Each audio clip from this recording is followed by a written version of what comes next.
The CNBC app. Global market news in one place. Customizable sections and personalized alerts. Stocks tracking, interactive charts and market insights all in your hands. Stay connected. Stay informed. Download the CNBC app today.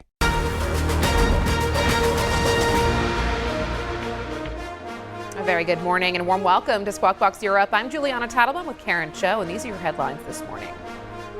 Meta hikes its forecast after a second quarter beat, and Microsoft revenue grows at its fastest pace in 3 years, sending the two tech giants sharply higher in extended trade.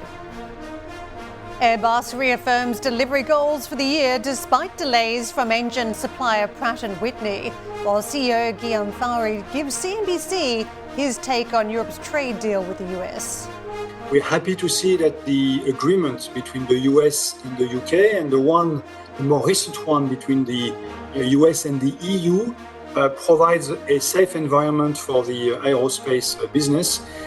Stan Chart announces a $1.3 billion buyback as first-half profit surges by a quarter. CFO Diego Giorgi tells CNBC its non-rate affected units are delivering. While net interest income might be under pressure because of rates, our engines of non-interest revenues, fees, commission, trading, and other activities we do for our clients are really booming. It's another big earnings day today in Europe, again against the backdrop of tariffs, the tariff uncertainty. And as we talk about a macroeconomic environment that keeps changing, enough so that yesterday the Fed was still putting investors on notice that September, in terms of a rate cut, it's 50-50 hanging in the balance. So still uncertainty is the big picture for a lot of corporates reporting. Shell just hitting the tape and diving into those numbers this morning. Second quarter net debt has crossed at 43.2 billion US dollars. The second quarter cash flow from operating activities at 11.9 billion. The dividend 0.358. The adjusted earnings has hit at 4.26 billion. The numbers today as they cross, that is above expectations on the adjusted earnings. The market was sitting much lower than that on its expectation. The adjusted EBITDA 13.3 billion. When it comes to the adjusted EPS, that is at 0.72 versus estimates for 0.85. So that number on the adjusted EPS is underwhelming versus market expectations. The third quarter upstream production, that's expected to be approximately 1,700 to 1,900,000 barrels of oil equivalent as it lines up its expectations here. Announces a share buyback, a program of $3.5 billion. So again, that large payout for shareholders here. The third quarter marketing sales volumes expected to be approximately 2,600 to 3,100 barrels per day. And when it comes to the third quarter integrated gas production, that's expected to be approximately 910 to 970,000 barrels of oil equivalent. The marketing volumes too, it's given a line on that. When it comes to the CapEx, and let's get into the detail on CapEx, for 2025, that's thought to be $20 to $22 billion. So still a truckload of spending on CapEx. And on the outlook on LNG, that's thought to be about 6.7 to 7.3 million tons. So the share buyback program coming on the back of what has been an extraordinarily volatile period for oil prices. We've had highs, we've had lows. The lows, of course, on Liberation Day first up, and then the highs coming through on the back of the Middle East tensions. A very difficult quarter to navigate. We'll be speaking to the CEO of Shell later this hour. You can tune in for that interview at 7:35 London time. Well, the earnings continue thick and fast this morning. Unilever results just crossing the wires now. Very interesting to hear what Unilever has to say after Nestle disappointed last week, one of Unilever's key competitors. In terms of Unilever's results, they've beat expectations. Its sales growth for the quarter coming in stronger than the market expected. We are looking at underlying sales growth of 3.8%. Now, when it comes to Unilever and these consumer goods companies, it is all about the volume price mix. And this is encouraging. You've got underlying volume growth 1.8% and underlying price growth 2%. That price growth stronger than the market had been expecting. In terms of the detail here, operating margin coming in at 19.3%. They are undergoing a number of portfolio optimization measures, and the company saying that they're on track to demerge ice cream by mid-November. As far as guidance going for the full year, they say we expect underlying sales growth to be within our range of 3 to 5%. That was the guidance that was delivered last quarter, so they're sticking with it. In terms of the back half of the year, Unilever sees second half growth ahead of first half despite subdued market conditions. So reiterating their outlook, 3 to 5% revenue growth for the year. As far as the macro environment goes, Unilever saying the macroeconomic and currency environment is uncertain, and we will be agile in adjusting our plans as necessary. They anticipate improvement in underlying operating margin for the full year with H2 margins of at least 18.5%.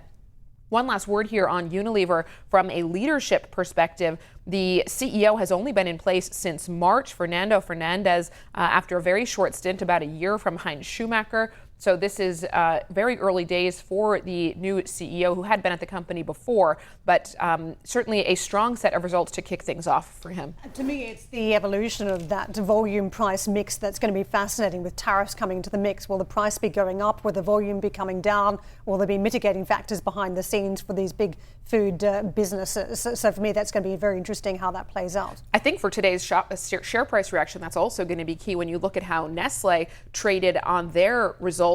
Last week, they delivered sales growth of 3% for the quarter, but volumes, to your point, were down 0.4%. They did see strong pricing, but that volume price mix key for these names. Not sitting idle, though, the sector. A ton of deals already is what we've seen reshaping portfolios this year. Well, meantime, we've had numbers out of two of the Mag 7 tech giants. First up, Microsoft. The company joined the $4 trillion market cap club in extended trade after better than expected fourth quarter results sent shares more than 8% higher. The company saw an 18% increase in Q4 revenue, driven by its Azure cloud computing division. And Meta shares jumped more than 11% in extended trade after it posted better than expected second quarter revenue and EPS. Advertising revenue also came in ahead of Wall Street expectations. Meta has recently embarked on an AI hiring spree, and CEO Mark Zuckerberg doubled down on the company's AI ambitions, telling investors on the call that developing superintelligence was now in sight. We've had the reaction, Arjun. It's been very strong in after hours, and to me the numbers, it was a very blanket number. 14% up is what we expected on the revenue lines, and the income lines pretty much all round from both companies, and they've beaten, well and truly soared past those expectations. What do you make of just how resilient these businesses are? Yeah, they've been so strong, driven by a lot of that AI investment, which is now bearing fruit. I think let me just start with Meta for a moment and take a step back from the numbers, because you've got to admire Meta's ability to tell a story and Mark Zuckerberg's ability to tell a story, which is we are not a social media company. We are an AI leader striving for super intelligence. And it's probably Meta's most successful rebrand in many, many years. You know, the metaverse didn't quite work out. Investors didn't like that story. They are loving the one Mark Zuckerberg's telling right now. But if you peel back sort of that story that Meta's selling, it's still an ad business, making nearly 100% of revenue from advertising. And this is what the company has done so successfully, is position itself in the fold as a AI company. And if investors want to play this AI story, Meta is the way to go. And we've seen that from the huge capex to this massive hiring spree as well. And the company is saying that AI is helping behind the scenes in terms of making ad efficiency gains and making some of these algorithms and ad algorithms more efficient.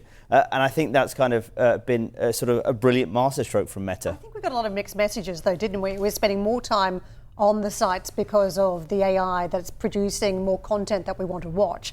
Yet, if you look at the comments from the CFO saying not anticipating meaningful revenue from its Gen AI push this year, or in fact next year. So it's a slow burn in terms of the revenue print, but yet the capex is going up. To your point about selling a message, what have we got on the numbers? 66 billion to 72 was the metric. Now we're at from 64 to 72. Yeah, and they are signaling a growth in capex again in 2026. That year-on-year expenses are going to grow at a higher rate than 2024. So that spending's not slowing down at any point. And for Meta, the AI story seems to be more on the back end rather than the consumer-facing apps like some of the other companies are pursuing. I think that's quite a stark admittance there, that it's very difficult to monetize at this point some of these consumer-facing apps that we've seen. And so Meta's, I guess, focus right now is how that AI is improving what they're doing on the ad front. And that's been key, I think, to drive some of that growth. I mean, if we look at sales grew 22%, there's some strong growth numbers coming out of big tech right now. And I think it's driven by some of those efficiency gains they are seeing. And if you put that news together from Meta with Microsoft, great news it would seem for NVIDIA on the ordering side of chips. Yep, I mean, Microsoft continues to say we're going to spend more, and that means more spend on NVIDIA chips. Yeah, and that's coming through the markets today, I think, in after hours. Arjun, thank you very much, and quite a scene setter too as we gear up for the US market open later on, Juliana. Well, as for trade yesterday, Karen, we obviously had those numbers come through after markets closed out yesterday, Microsoft and Meta results. In terms of the session yesterday, it was fairly muted with the major indices ending in mixed territory. The Dow losing a little bit of ground, down about 0.4%. The tech-heavy Nasdaq gaining 15 basis points as investors reacted to the Fed decision to hold rates with 2 dissenting votes. We'll talk a lot more about what Jay Powell had to say later in the show. But of course, today, a lot of focus on the reaction of Meta shares, Microsoft shares, and as we gear up for more Mag 7 earnings later today. As far as the Asian trade overnight goes, we are also digesting some trade news there. News of the U.S. striking a deal with South Korea, with India as well on the trade front. We got Nikkei 225 trading higher to the tune of about 1%. The Hang Seng pulling back 1.5%. The Shanghai Composite over in mainland China also trading lower, and the South Korean market, the Kospi, down 0.6%. Finally, on to European futures. Yesterday was a muted session, it turned out, at the headline level for the Stock 600. But like we've been seeing all week, when you look below the surface, a lot of major moves at a single stock level. This morning, we are looking at gains across the board as investors brace for Super Thursday. Lots of earnings, as we've already gone through some of them, but plenty more to come. You've got the CAC 40 looking to lead the gains this morning, up about 0.5%. Finally, on to U.S. futures. This is where we'll see the reaction to the Meta and Microsoft earnings. And there you have it. The Nasdaq set to open more than 300 points higher. The Dow Jones and the S&P looking to rise in sympathy. Certainly a lot of tariff news on the earnings front yesterday, and the latest here is that U.S. copper futures saw their biggest daily decline since Black Monday in 1987, after the White House said the raw material and copper imports would be exempt from the 50% tariff President Trump teased last month. The levy will instead only hit copper products, including wire and pipes. The president's decision also hit shares in copper miners stateside, which had benefited from optimism after he initially touted the tariff plan. The US and South Korea have struck a trade deal ahead of the August 1 deadline that will see South Korean exports to the United States hit with a 15% tariff. President Trump also claimed the deal will involve $350 billion for investments, quote, owned and controlled by the United States and selected by myself as president. South Korea's president said cooperation on shipbuilding would form a key part of the agreement. The US leader also announced that India will pay a 25% levy on its exports to the US from Friday, while also revealing the country will pay an extra unspecified penalty for its continued purchases of energy and military equipment from Russia.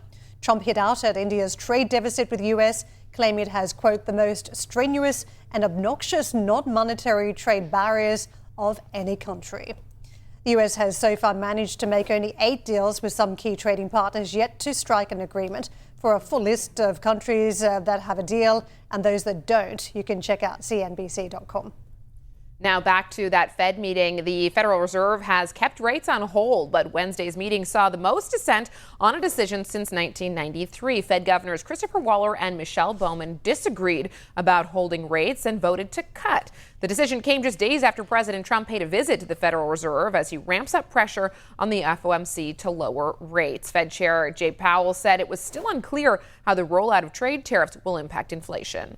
Higher tariffs have begun to show through more clearly to prices of some goods, but their overall effects on economic activity and inflation remain to be seen. A reasonable base case is that the effects on inflation could be short-lived, reflecting a one-time shift in the price level. But it is also possible that the inflationary effects could instead be more persistent, and that is a risk to be assessed and managed. Coming up on Squawk Box Europe, we'll be hearing from top executives across some of Europe's biggest companies. This hour we'll be joined by Rolls-Royce CFO Helen McCabe, the Shell CEO Wael Sawan, and LSEG CEO David Schwimmer. Later we'll hear from the CEOs of Anglo American, Haleon and Heidelberg Materials.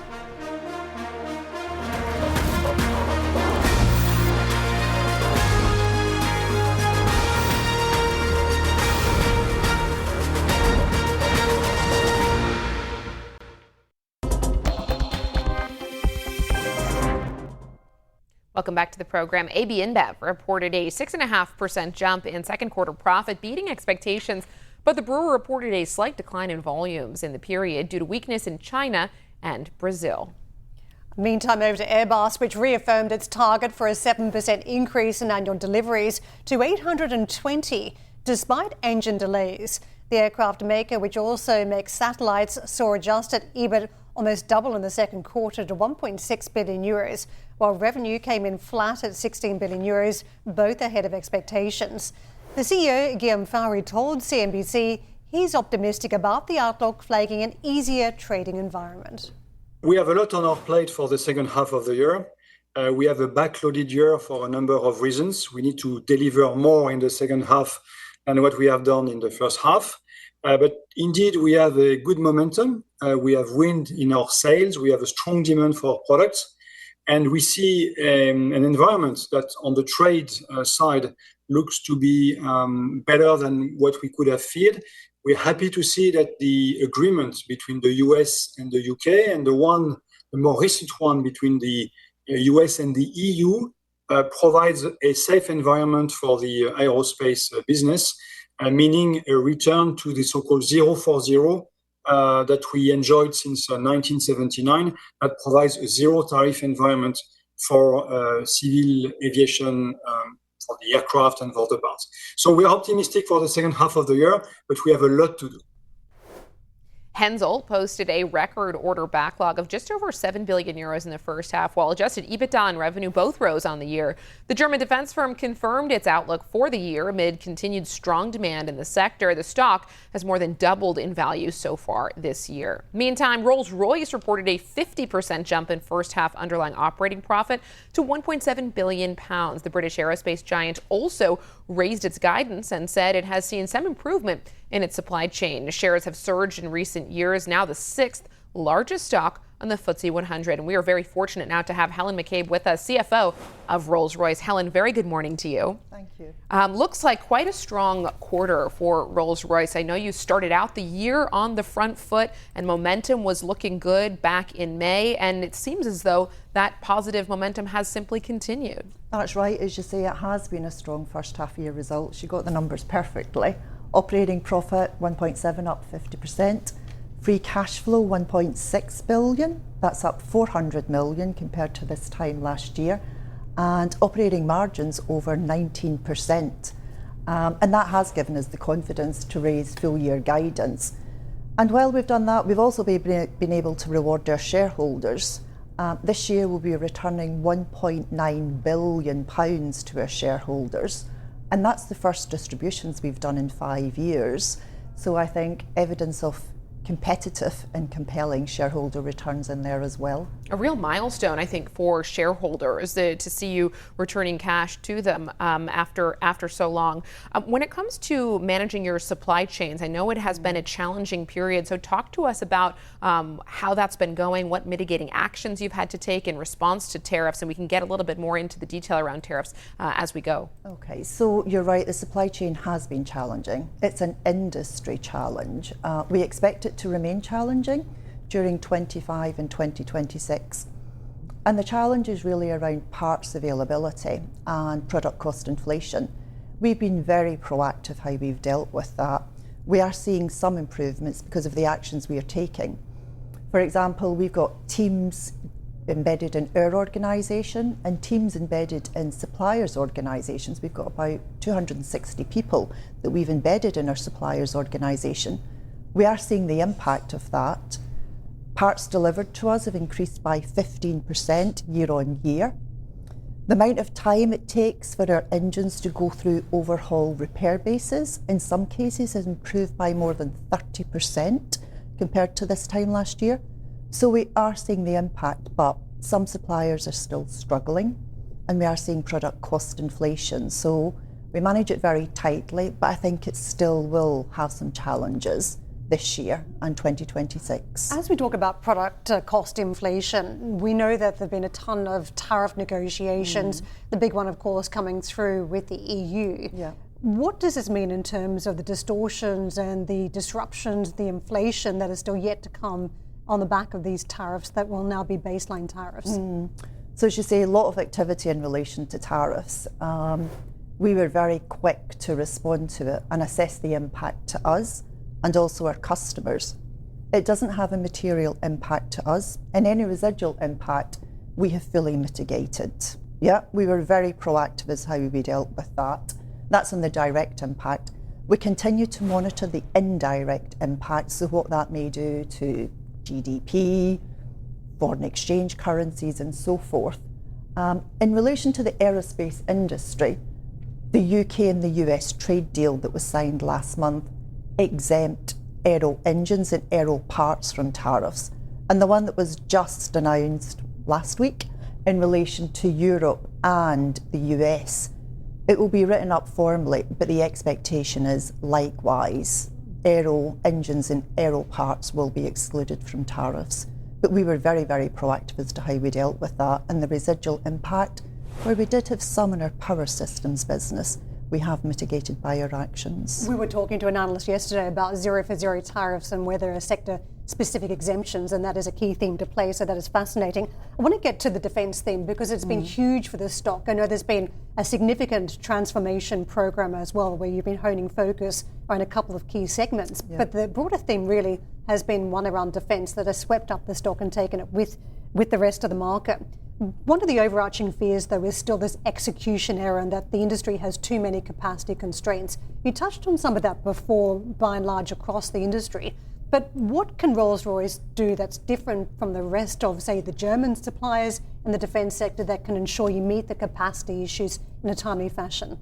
Fantastic. So you're right. Defence, really, yeah, we've seen lots of growth. Interestingly, in the short term, where we see the impact of that growth show up is not in our defence business. It's actually in our power systems business, which has a governmental cycle. And we've got a leading position in land and naval defence there. And they tend to work in shorter cycles. So that's where we see the shorter term impact of that show up. We're investing right now to support that growth in our power systems business. Last year we invested record amounts of capex. This year it will also be a record.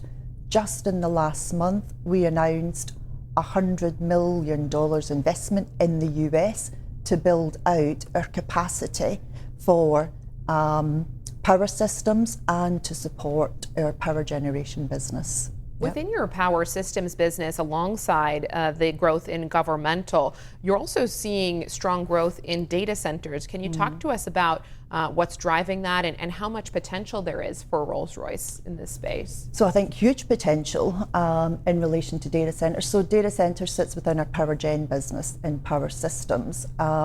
Compared to this time last year, we've seen order intake increase by 85%. We've seen the revenues grow by 45%. We've got a market share of about 25% and very well represented in the US, which is the largest market, as well as Europe and China. We're investing right now. Some of those investments that I spoke about, the $100 million, they're in some 2 US states, and that's where we're investing in building out production capacity. Interestingly, about 6 months ago, we thought that the power gen market was going to grow maybe about 15 to 17% per annum out to 2028. We now think that growth is going to be more like 20% per annum. So huge opportunities there, and we're well positioned to capture those opportunities. The $100 million of investment in the US that you cite comes in the broader context where there's been a steady stream of investment into the United States over the past decade. I saw a figure suggesting $1.5 billion over the past decade. Yeah. What are your intentions now, given the geopolitics and a very aggressive Trump policy? Do you intend to invest more in the US down the track, do you think, because of that tone? So the US is an incredibly important market for us. All 3 of our divisions are represented there. The Department of Defence is our largest global customer. You know, we've had very strong relationships with the US for over 100 years. We employ 5,000 people across 26 states. So it's an important market. It will remain an important market, and we'll invest there as we need to support business growth going forward. Let me ask you about some of the breakthrough technologies as we talk about the future and revenue streams. The Orpheus program, you had some success with this recently. This seems somewhat connected to autonomous collaborative platforms as we talk about autonomous tech coming into some of these extraordinary defence innovations. How significant is that? Because the tanks on the ground and the systems we know today will not be the systems of the future. So how significant is this breakthrough? Yeah, so that's why we're investing in it. So it does have huge potential going forward. You're spot on in relation to Orpheus. Actually, as part of our results, one of the other examples that we gave, it's called MQ-25, very technical, but it's an autonomous refueler. Yeah, so you've maybe seen pictures of it. Yes, indeed, yeah, yes. Exactly. I mean, yeah, so that's an autonomous refueler, and we're supporting that program. So we're absolutely involved in this in relation to our defence business, and huge opportunity area going forward as well.